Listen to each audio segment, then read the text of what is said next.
All right, everybody. I want to welcome everybody to Icewind Rime of the Frostmaiden, second, actually, I guess third campaign in this series. Actually, this is number 4 now. My God. Or no, 5. Lord mercy, it's getting that long. So you all, I'll set the scene here for you guys. The Icewind is a land in the far, far north of Faerun. Above a series of mountains that separates the Icewind from the rest of the world, called the Spine of the World.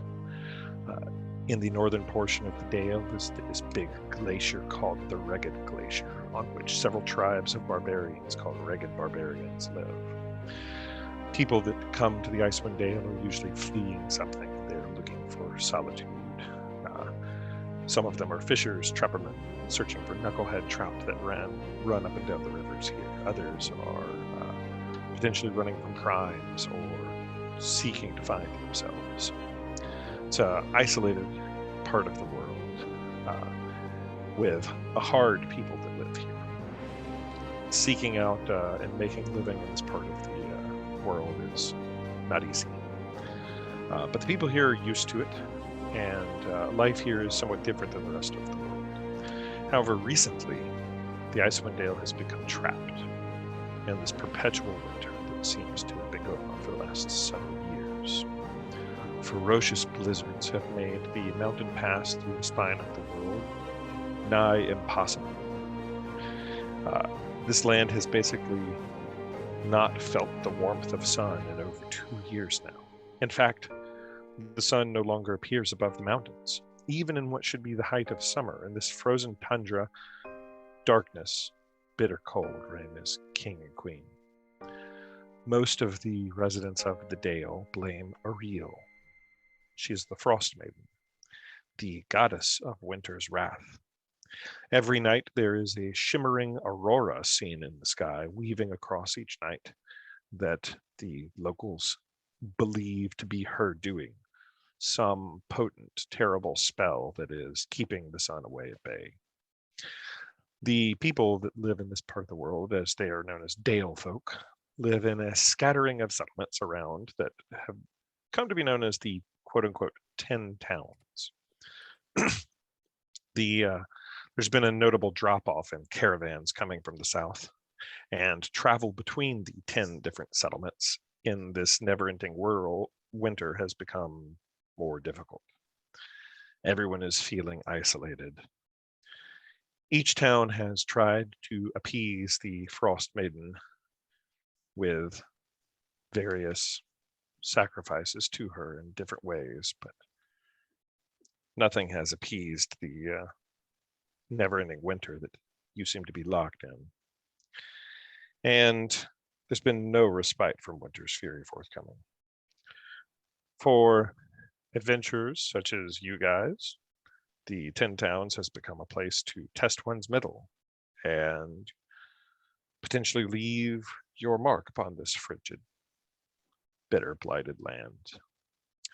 You all, coming from various backgrounds and various places, have found your way to the Icewind for various reasons. Some of you running from things, some of you trying to find new life, some of you trying to build a life when rejected from other places. Some of you called here by various awakenings have all found your way here, and you all came before the calamitous events happened, although some may have had premonitions of things happening in this part of the world, or been told something, had the sense that something was occurring here. Since you came here, the events have begun. And life has changed significantly for you all since you have been trapped in this world of never-ending winter. Supplies are beginning to run low. The availability of food is not what it once was. Just the wood and oil to keep warm is becoming more and more scarce. And the people here are becoming more desperate. Perhaps through fate or just bad luck or events that you all can decide. The 6 of you have come together and through your various unique and independent skills have created a grouping of adventurers who can get things done. As supplies have dwindled and as life is becoming more and more difficult, the lot of you have taken to what you might call adventuring. You might call, sort of mercenary type of work. You might call just getting things done. In Spirit of Elvis, taking care of business. That's what you guys have been doing for a while. Getting gold, getting food, getting supplies through your deeds, getting stuff done. You guys can decide what you all have done, what you all have accomplished. Your sort of length into your various classes is still beginning at sort of first level here. So not that much, but perhaps you all have captured some local bandits, turned them over to the authorities to earn gold. Maybe you have taken care of some wild animals that were causing trouble on the trails between the towns. Maybe you have done some of these sort of things to sort of earn a little bit of gold and earn your keep. Although you've spent what gold you had and supplies are beginning to dwindle down again. And you all can decide what those various things were. You find yourselves in the town of Easthaven. And I'm going to put you on the map here in Roll20 if it runs in Roll20. This is the map of the Icewind Dale. You're all generally familiar with the layout of the 10 towns, having been here for just a little bit of time. Although this huge glacial expanse around you have not explored, and many parts of it are still relatively unknown. You find yourself here in the town of Easthaven, right on the shores of Loch Dinsmere. Dinshere, sorry. Easthaven is probably the second biggest settlement of the 10 towns after Bryn Shander, which is the largest of them. All of you are sitting in a tavern. And we'll take you there now.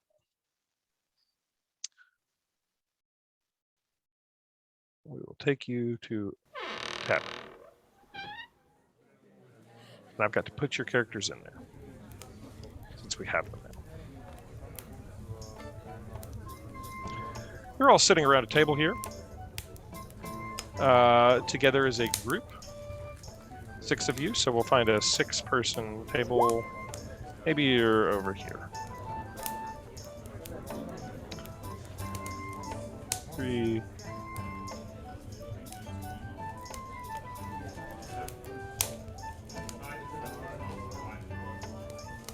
6. All right, I got 2 Ordelias in there.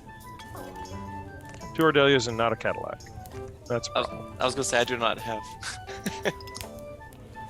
2 Ordelias and not a Cadillac. You're all sitting around a tavern, sitting around the bar at this tavern, having various drinks and things. The name of this tavern is the Wet Trout. And there it is known around Easthaven as it has 2 hearths in the center of it that have sort of roaring fires going, and people are sort of milling about and talking. Although the talk of the conversation has grown more and more, unfortunately, kind of dim and dire here recently. It's really just another gruesome day in the 10 towns. There's howling wind and bitter cold, and people are starting to get a little bit more desperate. Tempers are kind of short and foul, and snowdrifts pile up against the buildings. But today, the local tavern is abuzz with news about a series of recent killings, unfortunately. Before the murders, the question on everybody's mind was basically, will Summer ever return? Now the question is, will I and who will be the killer's next victim? Nobody knows who this serial killer is, and almost nothing sets up fear like a killer without any face. Most recently, the people that have been killed were a halfling trapper in this city, so everybody's talking about the halfling trapper that was killed, but also a human shipbuilder in the town of Targos, and then 3 days ago, a dwarven glassblower in the city of Bryn Shander. The strange thing was each victim of this killer was found with a dagger of ice stabbed through their heart. The tavern is sort of abuzz with that, as sort of random people are talking about it. And at this point here in the Wettened Trout, I'll turn it over to you guys. What is everybody doing? What are you talking to? What's going on? Jeff, Leonard does not have vision. Oh, okay. Let me give Leonard vision. Let me make sure I put... Oh, I didn't put Leonard in the map. That's why Leonard doesn't have vision. There you go, Leonard. I have 2 of Melissa's character. You have vision now? No. Hang on. Should. Oh, sort of. I mean, there are walls you can't see through, but... Yeah, no, I think it's a computer thing, so I got it. All right. I will go to... I'll go to Cadillac Granite Guts, who's sitting around, who was called here. Cadillac, you're a member of an... For the folks that may be watching this recording, you're a member of an order, and you were sort of called to the Icewind Dale previously before you fell in with this crew. What are you doing as this sort of buzz is going on around town, around the bar?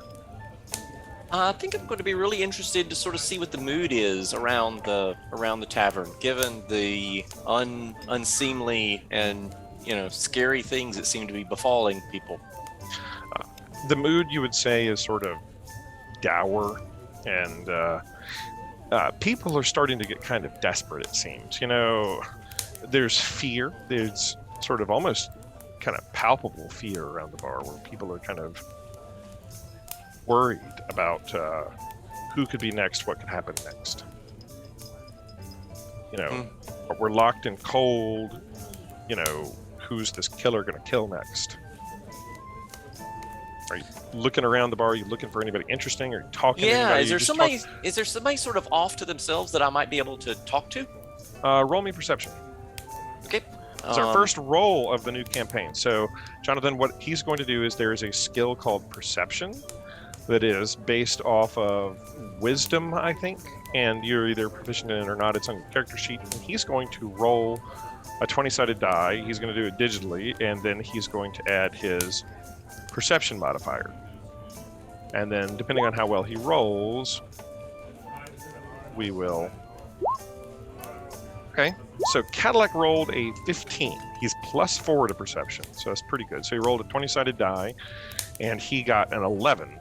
So it was 11 plus 4 is 15.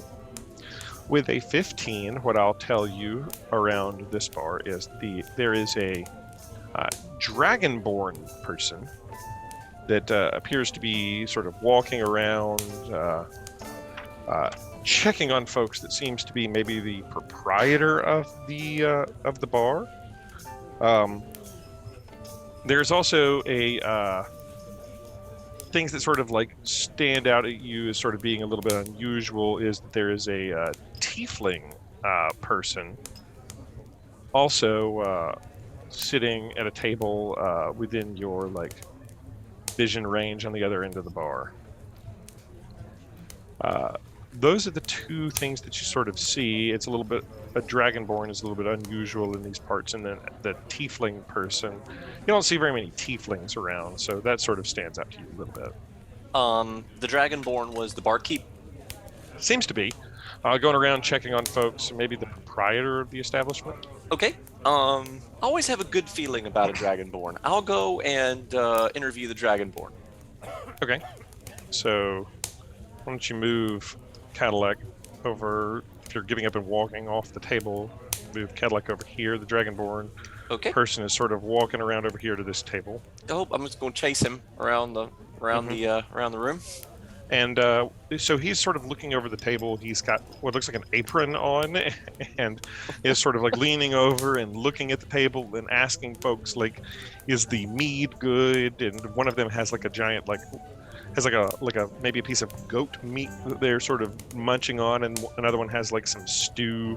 And he seems to be like asking like, "Is the food palatable?" And if he can get them anything and those sorts of things. What do you do? Are you just tapping him on the shoulder and interrupting him, or her? Actually, I'm sorry, her.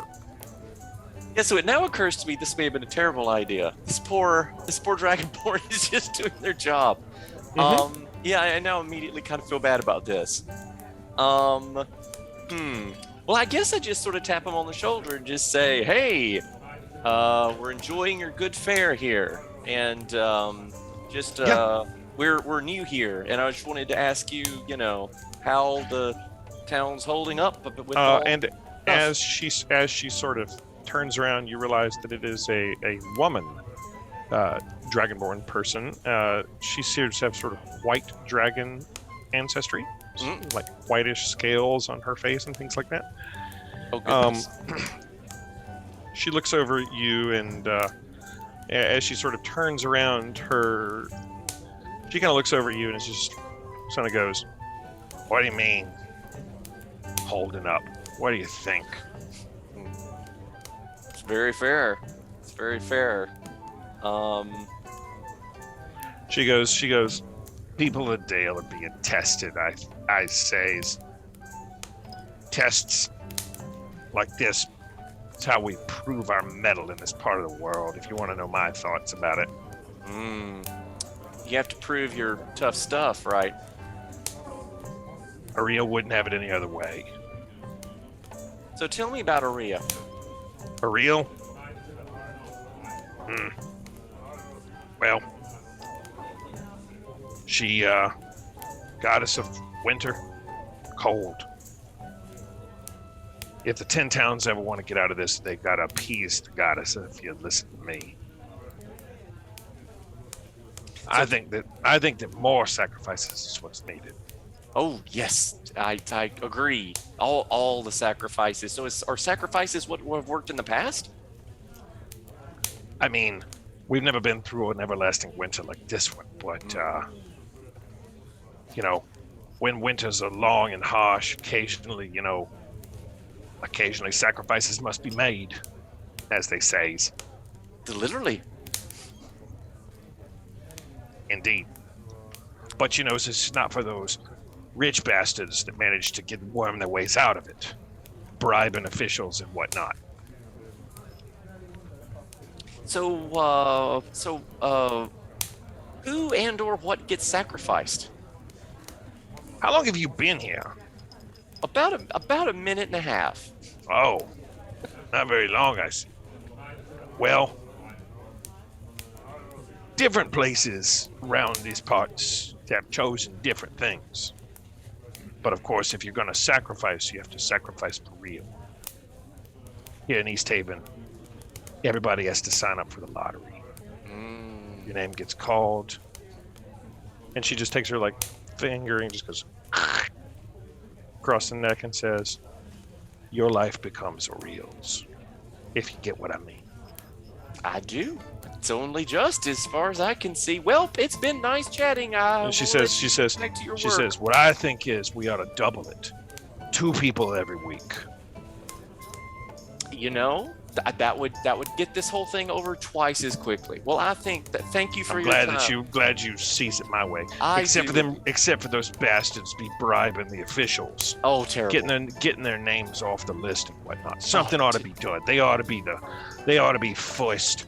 They ought to get their names put in the pot 4 times. You're damn right. And somebody taps him over the shoulder, taps her on the leg as she's talking to you, and says, more mead. And she looks back and sort of snarls at him and goes, "You're lucky I don't put you in the stew." And she says, I'll get it. And she sort of bustles off to go get more stew or meat or whatever this customer was sort of like asking for. What is, we're going to move over to, well, no, you're still over there. She's walking away. Cadillac, you're standing there, Cadillac. Okay. Let's go back to the table. Yeah, that's right. We're gonna go in bullet time to like next person here. Okay. My Roll20 is like locked up, so I don't have everybody's names memorized yet. What about let's go with Ordella Elven Spear. What is Ordella the blacksmith doing as she's fallen in with this crew? As you see this conversation with the barkeep, whose name you didn't get, by the way. You never asked. Doesn't matter. Am I? Go team. Screw what her name is. Somewhere over there you hear her go, "Shut ups! What's your belly achings?" Well, after that I'm thinking I need to pack up my stuff and keep on moving if I need to put my name in a lottery. Your name's already in the lottery, hon. You have great hearing. Dragons. You said there was a tiefling around somewhere? Yeah, there is a tiefling that's around. Look at Are you searching around yourself, looking around the room? Yeah. I'm doing the roll perception. Yeah, if you want to. Okay, all right, let me find it. I'm looking. Or you can just go based off of what Cadillac perceived. I can do that too, yay!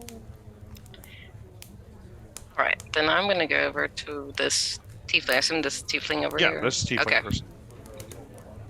Yeah. And, let's see, I'll ask him about... He is sitting by himself, and as you walk up to him, he has what looks like an ale that he's taken to his lips. And as you walk up, he sets the ale down and says, "Oh, pardon me, madame. Can I... excuse me, can I do something for you?" Are you from around here? This is indeed. Scythan's the name, although I appreciate you coming and talking to me. Most folks are taken aback by my kind, although I suppose you and I are both different in certain ways, aren't we? Indeed. He says, "Come, sit, drink with me." And he sort of snaps his fingers, and you hear the barkeep go, "What do you want, Scythan?" There's another ale for my friend here, please. She says, I get it. And after a minute or two, she brings you over a what looks like an ale. He says, "What brings you over to me?" Well, to see another face that doesn't look like they belong in these parts, wondering how long you've been here, and... She's here. He says, "Here? Nigh on about 5 years or so. I run the ferry here. Although, with this winter that we're going through right now, not much ferrying to be said. But in better times, I would ferry folks across Lac Dinchmere over to Caer Dineval and to Caer Corning, across the Lac. But locked in ice it is now. Can't move the boat. So here I am, a ferry operator without a ferry. At least we have drink, eh?" And he takes a giant swig. How long since you've been able to ferry? Oh, probably. Jeez, has it been that long? 10, 11 months, perhaps? What have you been doing in the meantime? Well, as best I can. I do odd jobs around here for Nymetra. And she says, "Yeah, you still haven't fixed the steps." You hear from around the corner, he goes, "Drinking's not free." He goes, Indeed. I guess it's been on 11, 10 months. I promised her free ferriage. When the ice melts, but Alas. you know how it goes, alas. This winter seems not to be wanting to end. I do hear things from time to time as I've, ferried people around here. What have you heard? etc. Well, everybody knows about the killings that have been going on here recently. 3, perhaps 4. I hear that there's even more happening. It says, various people, they tell me rumors around the towns. For example, everybody in Bremen is talking about this terrible lake monster that lives there. And the local lake there, Mare Dualdon. Strange that none of the other towns have been besieged or harangued by said lake monster, but it's the ongoings over there. I also hear that over in Goodmead, the town speaker got killed by a 9-foot-tall giant. The giant just stole a bunch of their honey mead. We might wind up going dry. That's unfortunate. Good mead makes the best mead and ale. In fact, you're having some of it here now, shipped in, special. Wow. Giant slayings and things of this nature might run us dry, which would be very unfortunate for me indeed, as drinking ale seems to be, well, basically all I've got left. Unfortunate. Goes, what about you, madam? I don't know how to address. Are you... Pardon my rudeness. I'm sure you've noticed my horns, but you appear to have a larger demeanor than most women, I would say. I thank you. Thank you. Your ancestry, Also I take I'm it is... green. Your ancestry, I take it, is Orcish, at least in part. Yes. What brings you to these parts? I venture escape, perhaps? Wandering. Traveling from town to town, blacksmithing. Blacksmithing. Well, perhaps when the ice melts, I could use a person like you with the ferry. Perhaps. Shackles break all the time. We could certainly use that sort of thing. Well, I am quite skilled. Oh, indeed.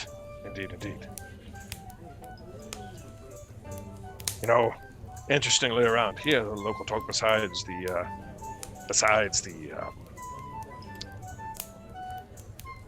killings that are happening is all about that evil wizard that they caught.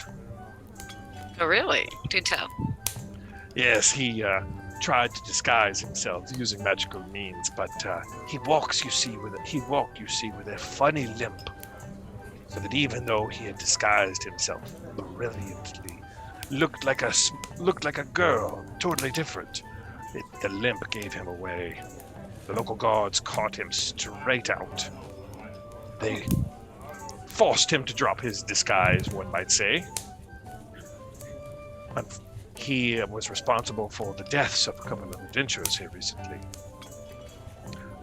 There will be an execution today. Oh, really? Well, I'm glad they caught him. Yes. Perhaps it will provide some spectacle, I suppose. Maybe Aria will be pleased by this. In such a manner. And Captain of the guard is looking. I hear the captain of the guard may be looking for adventurers to help with another task, which may or may not be related to this. Oh, really? Does it pay well? I do not know. Just rumors I hear.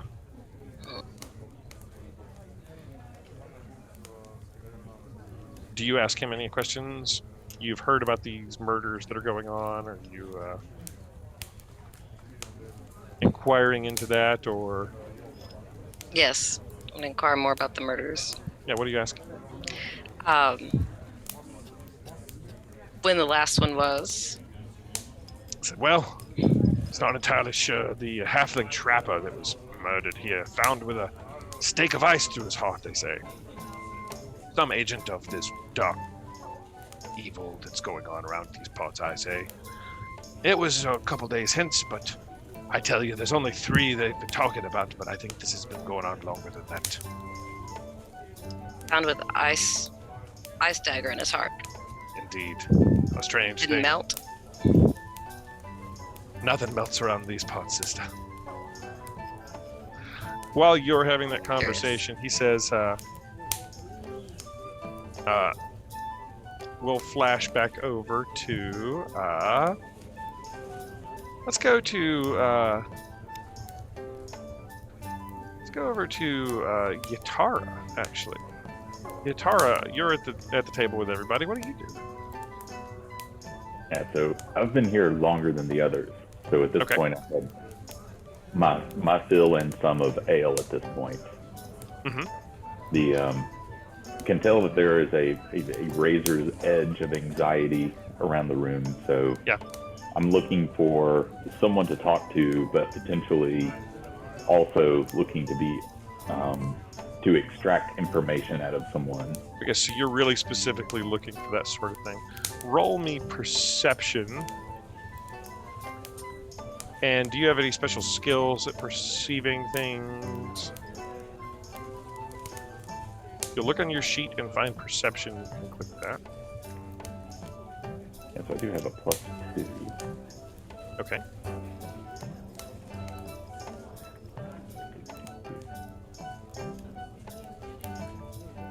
So how do I roll perception? So if you're in D&D Beyond, if you go to the skill where it says perception on your sheet right there, you'll see a little like if you go over to the +2, and if you have the Beyond 20 extension installed, you can just click it and it will automatically put it into Roll20. Or you can roll a 20-sided die and we can add 2. I rolled it, but it did not automatically add it. Let's see here. Can work on it. Done here. If you want to click on the B that pops up. Like no, it just took a long time. Okay. 20. I clicked it and rolled a critical fail, and you clicked it and rolled a 20. With a 20, you have been staring around the room while everybody else, well, you watch Granite Guts going over there, who you've had a couple of adventures with, and I don't know, Granite Guts is maybe, I don't know how he is. Maybe is he a little bit uncouth, or is he dignified? What is his demeanor? Is he's over here trying to talk to this Dragonborn lady who's kind of rude? I would say he's witty, but middle of the ground couth. Okay, he's not a nobleman or Cadillac. And you've watched the Ordelia? Is it Ordelia? I'm not sure I say it right. Ordella. Ordella talking to a tiefling person sort of wandered off, and as you're sitting here, you notice there is a dwarven woman who has what looks like a relatively large axe, sort of like on the ground that's covered in snow, who is intently watching you guys, and particularly watching Ordella and Cadillac as they're sort of looking over that way. And from where you're sitting, you're one of the only ones that could see this woman. She's over here by the window, sitting by herself, and she is intently looking at all of you.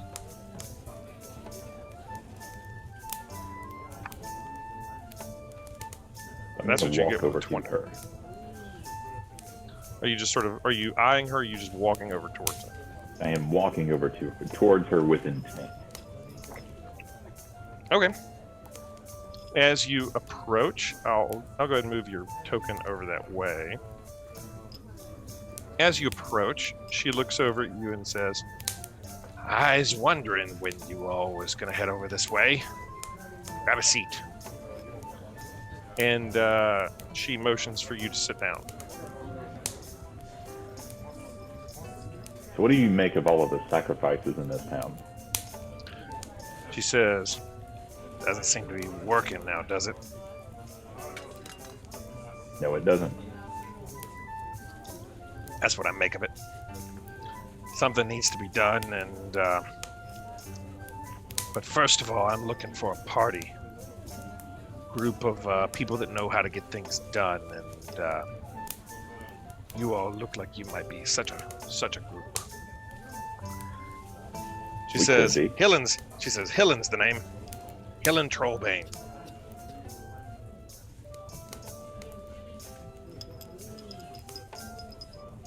So if you could tell me more about what you're looking to get done. She says, these murders everybody's been talking about. Well, you may, and she's kind of this older looking woman, dwarven woman, and she says, maybe come as some surprise to you, but I used to be an adventurer myself. And she points over to the axe and sort of looks at it and says, swung this thing in many a dangerous spot one day, many days ago. But Father Time catches up with all of us now, doesn't he? Knees are getting painful and the bones ache, and I just can't do it anymore. She says, but my mind is still sharp, and I've been paying attention. All of the killings around these murders, they're following a traveling group that's going from town to town, named Torgs. There's a man named Sefik Caltro. He's working for Torg. Torgs is operated by this shady lady named Torg Icewind. In other words, Sefik, he gets around. He's charming, he's make friends easily, and he's Torga's bodyguard. I'm guessing he's pretty good with a blade. But I've become convinced that he is the one doing the killings. Funny. Everybody around here has to bundle up, dress real warm. He never wears a fur, never wears any winter garb. When they were last here, I saw him sleeping in the snow, not bundled up at all. Anyways, it's come to my attention that the peoples that are getting killed, well, some of them are the ones that seem to be from towns where the sacrifices are people, so to speak. And I suspect that some of these people may have found their way out of the lottery, and Sefik, he's using that as his modus operandi for murder.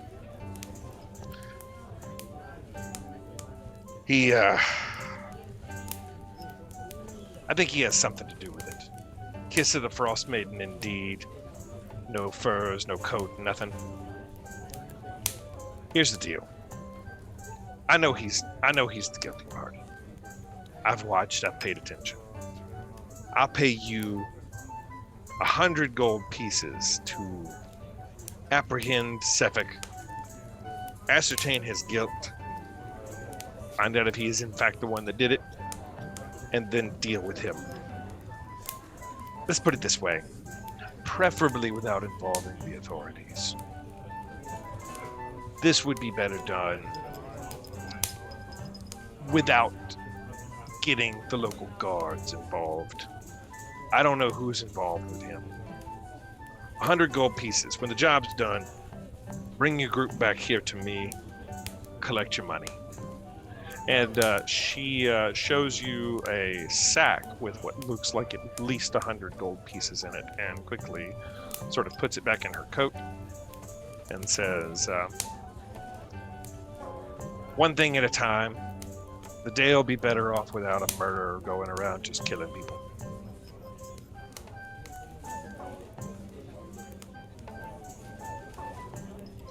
What do you say, Yatara? Let me ask you, why do you distrust the local authorities? Says, well, let's put it this way. There's something wrong with this guy. Bright blue eyes. Stand in the cold. I don't know. I think he just needs to be taken care of.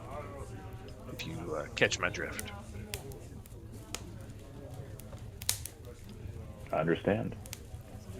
The authorities around here, well, people are getting desperate, and I don't know who can be trusted, just to be straight and honest with you. Sometimes the people in charge are not always have the best interests of everything in their hearts. Don't trust nobody. Trust yourself. And gold. 100 pieces, as it were. Bring the rest of your crew over here. I'll fill them in too. And get that other dwarf away from the Dragonborn lady. You might bite him.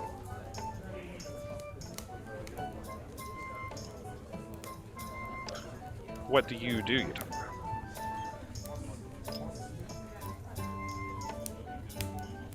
So I'm going to go get another stein of ale and discuss it with the group. Okay. So you go back, and as you're walking back by, you see Aurelia talking with the tiefling person along the way. Do you interrupt her or grab her? I do not interrupt her, but I motion to her. Sort of wave, like, come on, we've got something to discuss. Correct, yeah. All right. What do you do, Aurelia? Or Ordelia? Ordella? I will get everybody's names right eventually. Ordella. I excuse myself from the tiefling and go toward the group.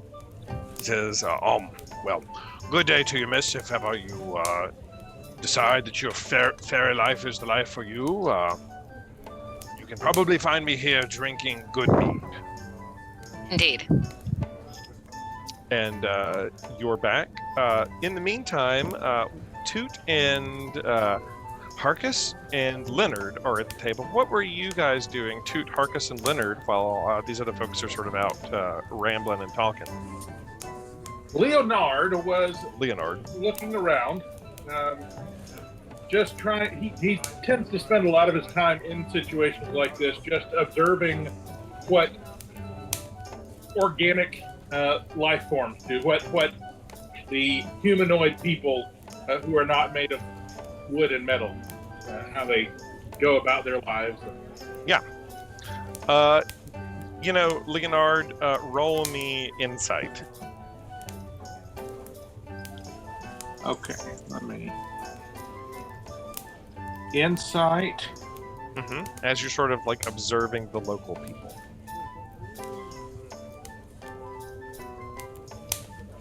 All right. I don't know why that rolled with advantage, but That's okay. 13. The local people,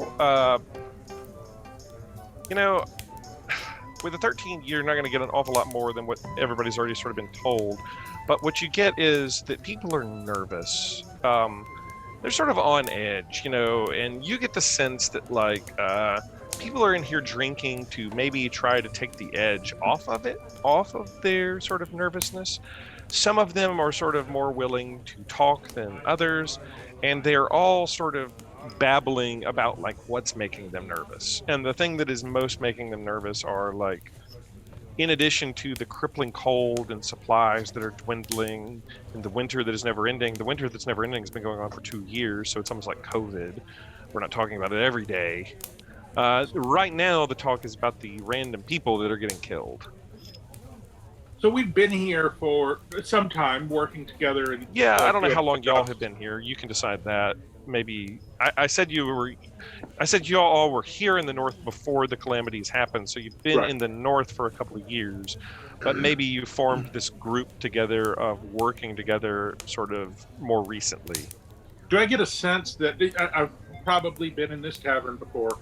Do I get a sense that there are more people here, or that just that the attitude is different? Are more people coming in to air their woes, or is it just everyone is just more stressed out? Yeah, both. There's more people in here airing their woes, and people are more stressed out. And, you can, that sort of is what you get. Good. That's what Are you doing anything with that? Are you trying to like talk to anybody about it? Or are you just observing? No.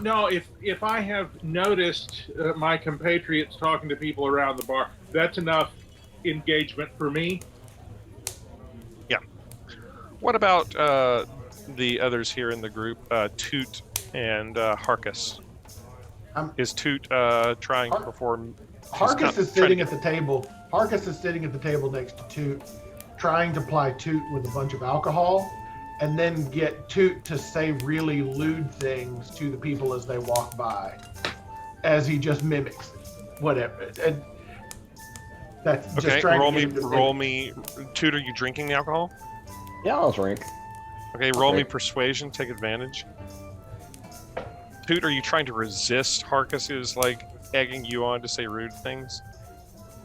I think at first, yes, but I kind of take encouragement from it because I'm a performer and I kind of want to tell jokes and see if I can make people laugh in the first place. So I'm not necessarily. Oh, this is terrible. All right, so he's got an 8. So roll me like wisdom to see like if you're like capable of resisting the persuasions. Or if nothing else, if he just recognizes it and still wants to play along. Yeah, if you're resisting it, roll me wisdom. I think I'm resisting some of the things that he's suggesting in lieu of doing something I would rather do. Gotcha.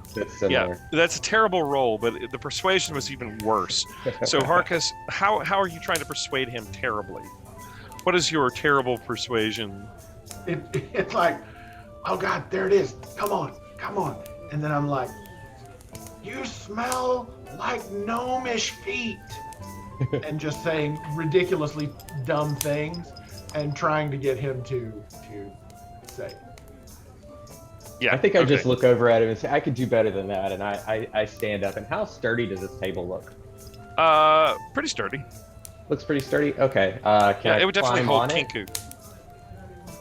Can I climb on top of it? Yeah, absolutely. No check needed. You're able to climb on top of the table.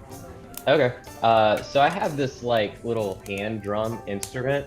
So like I'm gonna start playing a little drum roll to try to get people's attention. And as I'm doing that, my mouth is also gonna make a second kind of drum roll sound. To kind of make it sound like there are multiple. And once I've started to get people's attention, I'll say, the barkeep asked our party why we carried weapons into their bar. I said mimics. They laughed loud. The barkeep laughed. The table laughed. We killed the table. Good times. And I'll tell a couple other jokes while I'm there are a few chuckles around town, around the bar, and you notice there's a couple people that are like poking the tables and chairs with like daggers and things, just like to kind of like just in case. Leonard thinks this is hilarious. Corny jokes go a long way with the Warforged, so it's a great I reach over and high five him. We've done this before. Yeah, so the like routine is going on. Kinku is up on the table telling corny jokes, and a few people in the bar are sort of laughing. Roll me a performance check, Kinku. Okay.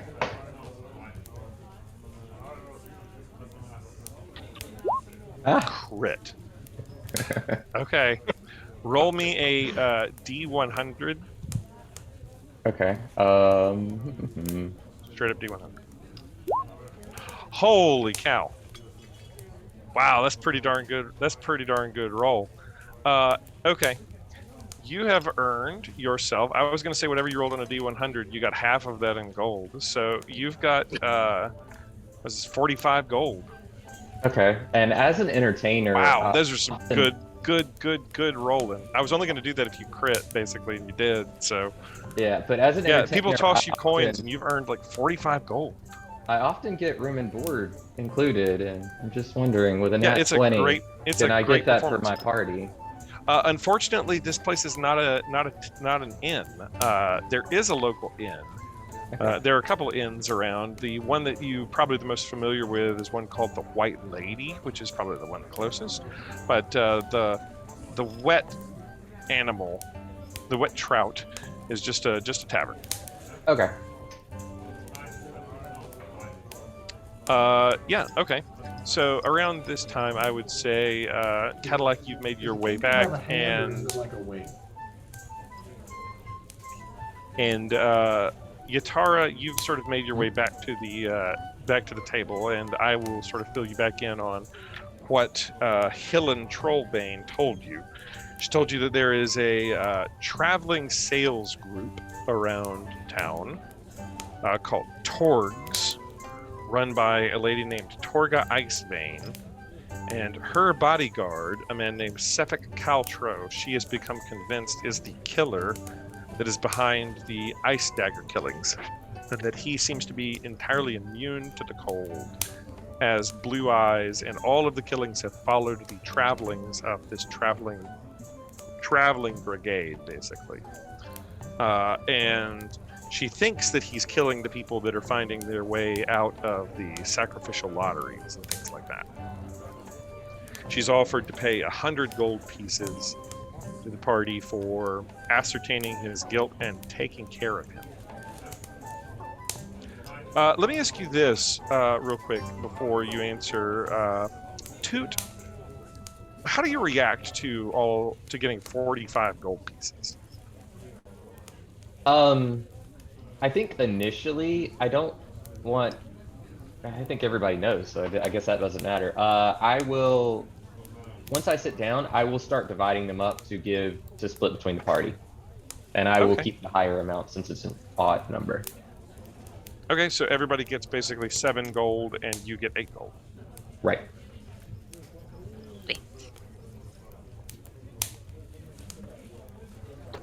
Yeah. So, Yatara, you have that information for the party that I just sort of rehashed to everybody. At least that's what you've learned about that. And Ordella, you also learned a few other things. You learned about a town called Bremen that's being harassed by a sea monster. You learned about an evil wizard that had been caught here in Easthaven that is going to be put to death soon. And you learned about, in the town of Goodmead, the town speaker, who you take to be something like the mayor, had been attacked by a giant that stole a shipment of honeymead, and the towns might run dry, which would be a very, very bad thing for Siphon, who's been drinking since the ferry has frozen over. That's what you guys know. What does the party discuss amongst those things and decide that you're doing?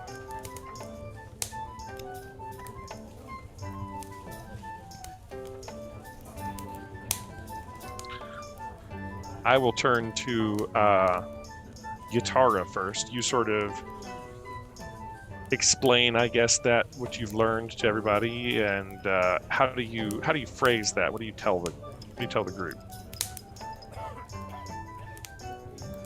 Yeah, so just talking to the group, I think the allure of the gold is not as relevant to me as getting to the bottom of what is or who is behind the actual sacrifices for this town.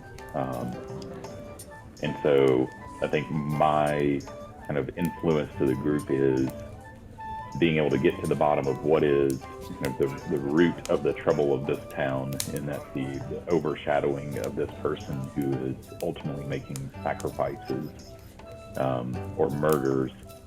And apparently there is some interconnection to the authorities within the town as well, right? So I think that's pulling on my heartstrings, and because of the razor's edge that you can tell within the town itself of anxiety and fear. Yeah. What does the rest of the group want to do? Let me ask Harkus, you sort of, what are you thinking? I mean, let's do it. Okay. What's your first steps? I'm just gonna look at Yatara and say, lead, let's go. Yatara's all right. He's not much of a, Harkus is really not much of a sort of thinker as much as a doer. He's a doer. You sort of point him in a direction and he goes. Maybe Cadillac is the thinker leader of the party. How does Cadillac react when being told by Yatara, I got a lead to the killer, it may give us some gold, but this may have something to do with what's going on. I think we need to figure this out. So Cadillac, listening to all of this, sort of sits back in his chair and leans it back on two legs and sort of thoughtfully strokes his beard and says, well, death is a natural part of the world and the balance, as much as life. And in these parts, it seems that a part of whatever order is going on here seems to demand some degree of the death part of the equation a little bit more here, and people are sort of upending that balance. And so the degree to which these people are, even though they may be of ill intent, are trying to keep that balance sustained, I have mixed emotions. On the other hand, I don't have mixed emotions about getting a little bit of gold so that we can go shopping at some point. So I'm in, as he claps all four chair legs onto the floor. So what's the party's first move? What do you guys want to do to try to figure out where you need to go and what you need to do?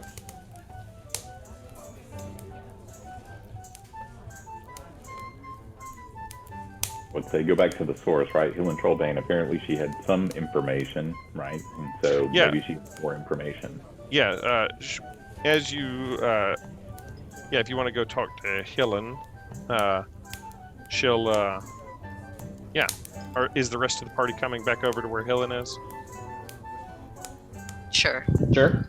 All right, we'll just drag everybody over to Helen over here. And you all sort of gather around Helen's table, and she says, Good. Glad to see you guys have decided to come over here and have a conversation with me. Thank you, Yatara, for bringing them all over. She says, name's Helen Trollbane, and I appreciate you all. Maybe I wasn't entirely as clear as I should have been. The name's Helen Trollbane, and I am, like you, a former person that could get things done around these parts. And yes, everybody here is talking about killings and murderings, and yes, and none of this is good. The Speaker Council, they can't seem to be bothered with this. They've got bigger fish to fry with, all of the lack of shipments and food running out around these parts, but I can't see it to it. People just getting murdered for no good reason and causing even more anxiety around these parts. I used to be able to do this kind of thing myself, but alas, no more. The body parts don't last forever, and unfortunately, the knees can't do what the pocketbook can, so I'm willing to put my gold where my mouth is. Have no doubt that I know for a fact that the killer is a man named Sefik Caltro. He is a hired hand at a traveling supply caravan by the name of Torgs. Torgs is run by a greedy, I wouldn't say evil, but maybe not the best person, dwarven woman named Torga Icewind. They travel around the 10 towns, plying their wares, most of which are stolen, just so you're aware, and charging people double, triple the price for it. And Sefik, as he's around, following around, all of the murders seem to be following their movements. I don't know where they are right now, but my suggestion to you all is to see if you can figure out where Torga's is. I know that they're not in Easthaven anymore, so they're in one of the other 10 towns. And go there ascertain Sephic's guilt by whatever means you all would find sufficient to do so. And, take care of this problem. You bring me good proof of that ongoing, and, you'll have bread for a while. 100 gold pieces will come your way. Toot will speak up in a really kind of low, deep voice and say, when did they leave? 3 days ago here. Heading towards Bryn Shander, I know, but after there, they usually only stay in one place for a day, maybe 2 days. Not sure where they were headed, if they were staying in Bryn Shander or if they were moving on through Bryn Shander. Some other folks might know, or have heard. I guess asking around. Captain of the guard might know. Who knows? But ascertaining where Torgs is and finding Sefik and take care of him and just bring back some proof, whatever proof you. I'll leave that to you. And I trust you. You all have I pay attention. You all have proven that you're capable of, as we might say, getting stuff done. So I think you all might be the right party. Leonard says, I have one question. Ask Or away. I have a piece of advice to you. I would counsel against putting your money where your mouth is. It is not digestible for one such as you. She looks over at you and she sort of pats you on the shoulder and goes, euphemisms don't suit you now, do they? I don't know what you mean. That much is obvious. I thought you were going to tell me to come up with. I thought you were going to tell me to come up with different accents because my accent for Helen Trollbane is way too similar to the Dragonborn barkeep. And Og. And Og has this accent. Will there Distant be, cousins. will there be killings? Yes, please. I will participate as long as there is murder that I can engage in. Shinies. and shiny. And gold and shinies from which to plunder. No, he's not here. Yet. Alas. If this is the legend of Uncle Cadillac, then this is happening. This actually happens after the events of Storm King's Thunder, just so you know. No? Yeah, so that's what she tells you. So what's the party doing? What time of day is it? That is hard to say, to be entirely honest with you. It is what you would say midday, but it is the sun does not come up above the mountains in the distance, and it is still like dusky and dark. Like it is like what we would think of as just before night, like nautical dusk or whatever, but it is midday. Obviously it's cold, but what's the weather like right now? Here, it is not storming. It is snowing a little bit. The skies are overcast. They almost seem to stay overcast all the time. It's not storming per se, but there is a light snow that is falling, and the skies are cloudy. Do we have, as a group, do we have sort of possessions that we could, or provisions that we can use for? Yeah, you guys have basically full supplied provisions with what you found. You each now have 6 gold pieces from your Kinku's tremendous performance. So that's good. But there are some stores around Easthaven, although supplies are beginning to dwindle a good bit. As such, there is a supply shock in Easthaven, so inflation is on the rise, baby. Can we Jeff, I find play the this game to escape inflation. With what info? I said I play this game to escape inflation. Yeah, alas, unfortunately. Well, you never know. There may be market roulette. You just got to find yourself in the right place. Leonard is down to truck on to Bryn Shander whenever. Do we know how long of a journey it is between here and you guys are familiar enough with the lay of the land that the journey from Easthaven to Bryn Shander depends on how you're going. So the main modes of travel in this part would be either by dog sled, which are expensive, and renting them has become harder and harder as supplies are sort of dwindling. Some people actually ride winterized birds called axe beaks that have been sort of winterized, and you can ride them around. So that's a faster way to travel. On foot, it's about a 7 to 8 hour journey, depending on the weather and what the East Road looks like to Bryn Shander. Now, you don't know if this group is in Bryn Shander or not. You know that they were heading in that direction. Didn't she say the captain of the guard might have more information? She just sort of shrugged and said, maybe he would know, because, she's still at the table, I guess, with you, I guess, as you're sort of sitting around here, and she says, well, anytime these traveling parties move from locale to locale, they always notify the local city guards when they're setting up shop.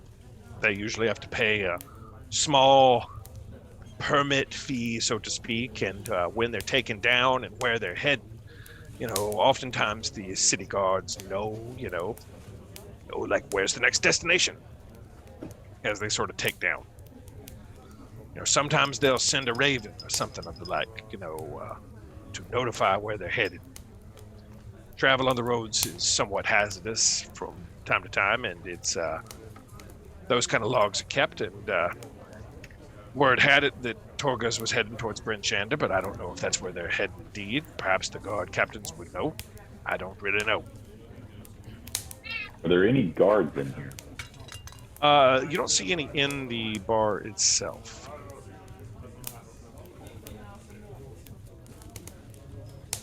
Not really. Fairly empty.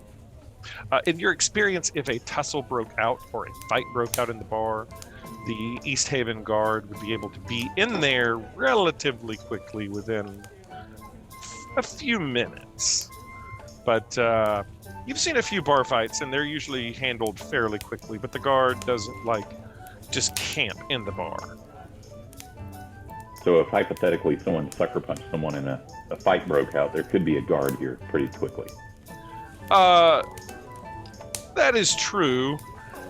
It also wouldn't be since you've been here before, it also wouldn't be very difficult to find a guard by, simply walking outside, looking around. If one were to start a sucker punch fight, somebody might find themselves as Auriel's next sacrifice. I don't know. That kind of thing might happen, depending on who the authorities are. But, it is what it is. Duke will speak up, and it'll be disjointed. One is going to be more of a higher voice, and the other one's kind of slow and drawn out. First word is lottery, and the second word win. Different voices. Lottery win? Is that what you're saying? Yep. Who are you saying it to? I'm sorry, I missed. The person that's at the table. Helen? She looks over at you and she says, yeah, I think that's Cephic's modus operandi. There's certain rich people in these towns that have found ways to get themselves out of the lottery and bribing certain officials and things such as that. I don't know much about Auriel, and personally, I don't condone sacrificing people because it doesn't seem to be doing much to abate the terrible cold that's causing all of our suffering. But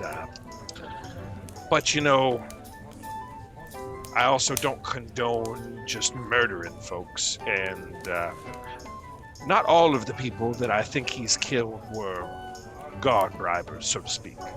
There's other folks that's been killed too, besides just the 3 that all these folks are talking about. No, Essentially, I think. Go ahead. Says no. I think that. I think he's killing whoever he can. Whoever is an easy target.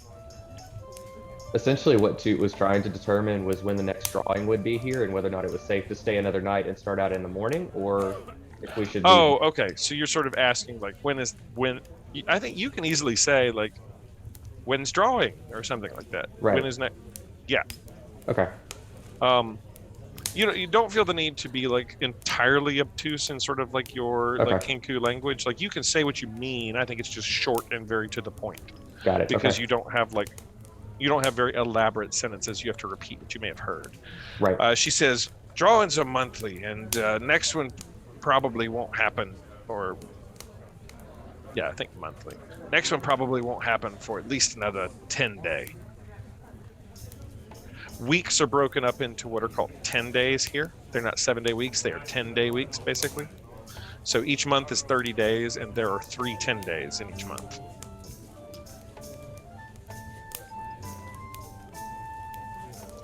She says at least another 10 day. Have we been here long enough to know whether or not like 10 is significant? Like 10 towns, 10 day. Like, is that something significant in this area?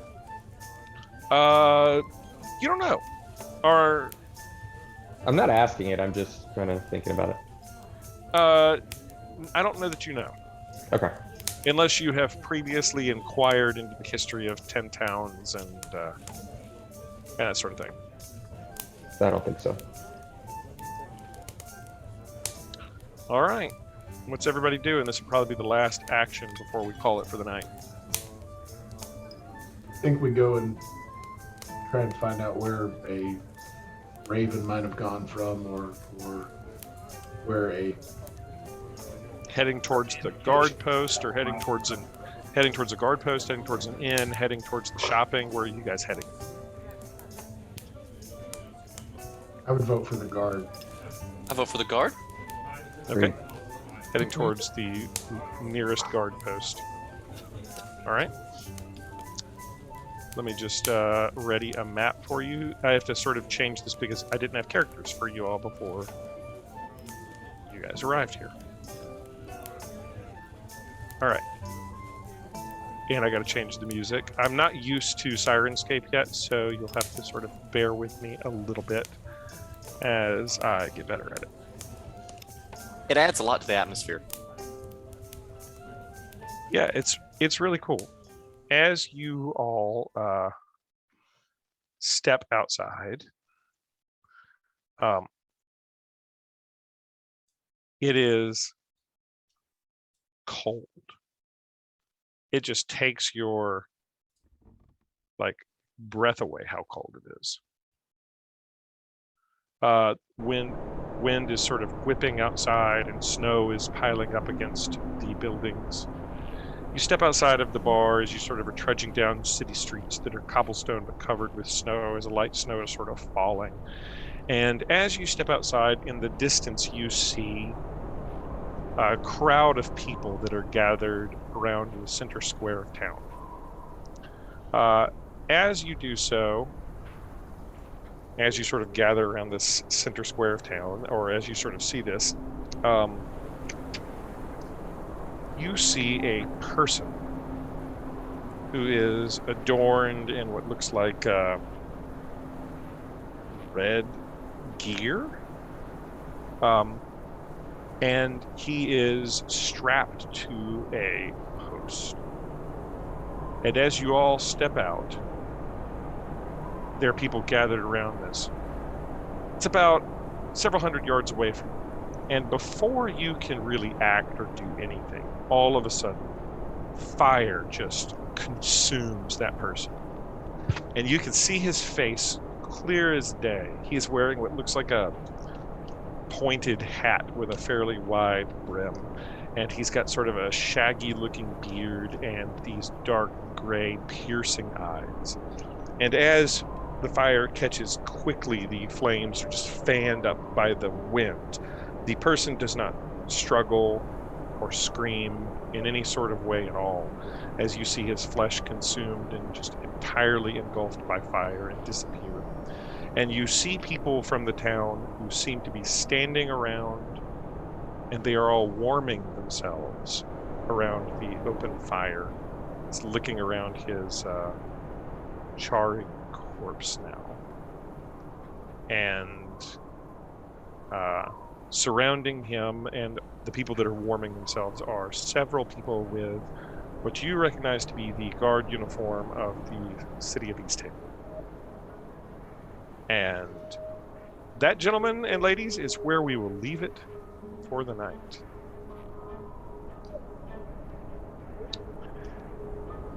As you're sort of seeing this happen in front of you on these ice-covered, cold streets.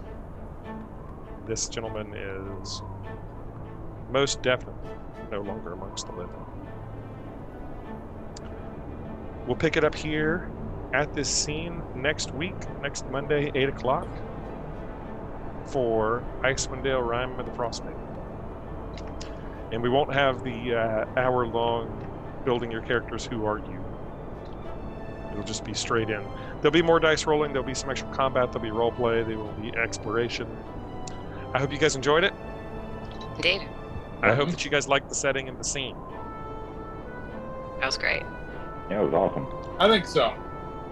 It is creepy and dark, and as you step outside, you are just surrounded by the bitter cold that bites into your flesh, just like teeth biting into you. And you see this man just lit up with fire and burned to death in front of you. This is going to be a grim place. It kind of is right now. But I think we're going to have a great campaign. We'll see you guys next Monday, or next Wednesday, the 27th. Next Wednesday, the 27th. We'll see you guys then. Okay. Yay. All right. 8 Thank o'clock. you. See you, everybody. Good night, everybody. Night, Good everyone. night.